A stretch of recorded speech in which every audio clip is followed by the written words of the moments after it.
Moi, je pars en voyage pour être bousculé un peu.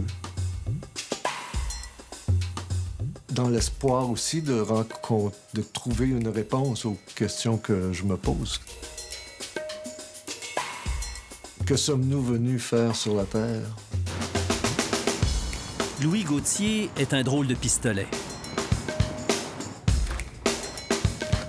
À la fin des années 70, il quitte le Québec avec l'intention de se rendre en Inde. Mais il ne s'y rendra jamais. De son périple va naître 4 récits de voyage. Voyage en Irlande, à Londres, au Portugal et au Maghreb. J'ai fait ce voyage dont je parle depuis 30 ans, qui est toujours le même voyage qui a duré 6 mois en 1979-80, à cheval sur les 2 années. À partir de ça, j'ai eu envie d'écrire. J'en suis à peine là, en fait, à penser que je suis un écrivain, parce que là, il faut bien que je me définisse avant de mourir un peu. Là. Mais on a toujours ce complexe de l'imposteur parce qu'on n'est jamais à la hauteur des autres écrivains qu'on a lus, en fait.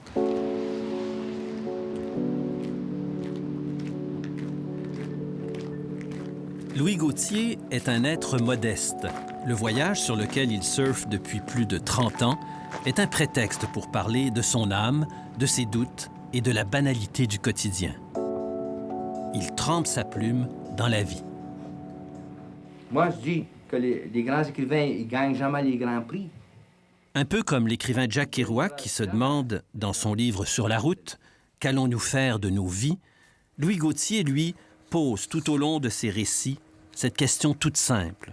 Pourquoi on est ici? Qu'est-ce qu'on fait ici? Si on ne répond pas à cette question-là, à mon avis, on ne peut pas répondre aux autres questions de morale, aux questions d'éthique, aux questions de comment vais-je me comporter dans le monde. Si je ne sais pas pourquoi je suis là, je ne vois pas comment on peut dire aux gens ah, la cupidité, c'est épouvantable, vous devriez être raisonnable, puis moins vous enrichir, puis penser à tout le monde, puis...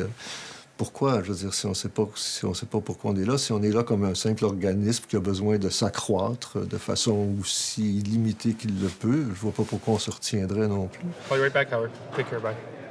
Se poser la question du sens de l'existence, c'est une chose. Y répondre, c'est autre chose. Mais y a-t-il une réponse? Je pense qu'il y a une réponse, oui, et que chacun la trouve à sa façon, parce qu'on est tous un petit peu les hologrammes de la même image fondamentale, j'ai l'impression.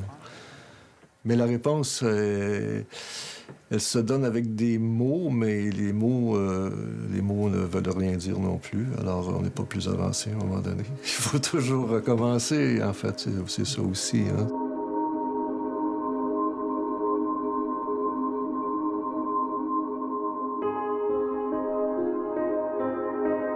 La réponse, c'est évidemment trouver une cohérence, un sens à ce qu'Albert Camus appelait le silence déraisonnable du monde. Louis Gauthier cherche à sa façon, par l'écriture. Son livre Voyage en Inde avec un grand détour propose une piste. L'Inde, où il n'arrivera jamais, devient pour lui le but ultime, la recherche d'un absolu.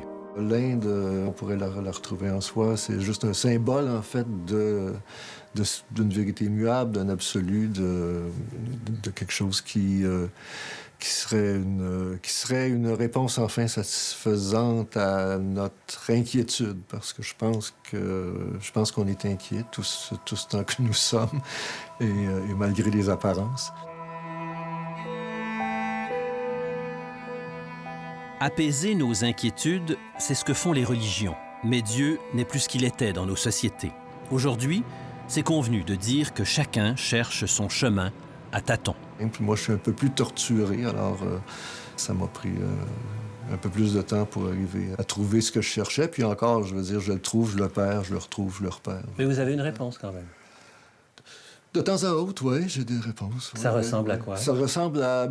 j'aime beaucoup la philosophie advaitiste, c'est-à-dire où tout est un, finalement. Et j'aime beaucoup cette sainte indienne qui s'appelle Mahananda Mohi. Je peux ouvrir son livre au hasard et j'ai toujours une réponse à ma question, puis c'est toujours très satisfaisant. Quand on a trouvé la réponse, en fait, je pense que c'est un petit peu comme les jeux vidéo, on passe à un autre niveau, puis il y a de nouveaux obstacles, puis de nouvelles questions.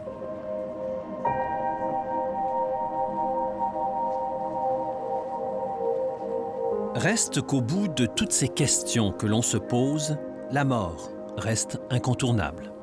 La mort me fait de moins en moins peur, oui. Ça a longtemps été une crainte parce que, effectivement, c'est quoi?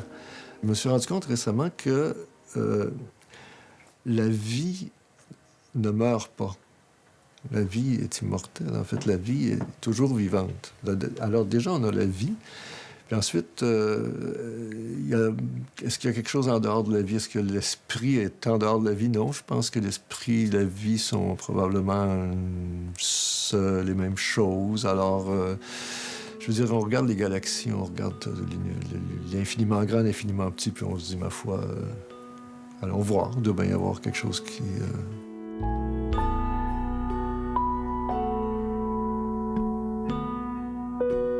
Cette représentation du monde, qui dit que chaque partie porte en elle la totalité et de chaque partie dépend tout le reste, correspond à la fois à la pensée hindouiste et bouddhiste, mais aussi, curieusement, aux dernières découvertes de la physique moderne. Le mystère reste de toute façon entier, et derrière chaque réponse se cachent de multiples questions. J'ai pas de message à transmettre, j'ai pas de réponse à donner. En fait, ce que j'aime beaucoup, moi, c'est écouter les gens, beaucoup plus que parler. J'aimerais beaucoup mieux vous interviewer que l'inverse, en fait. Si vous voulez, on peut recommencer. Peut-être que ça vous intéresserait de répondre, je sais pas. Non, pas vraiment. Louis Gauthier sait bien qu'on préfère en général des gens qui savent. Lui, ce qui le frappe, c'est de voir tous les penseurs, comme toutes les religions, donner des réponses à tout. Ça crée chez lui un doute.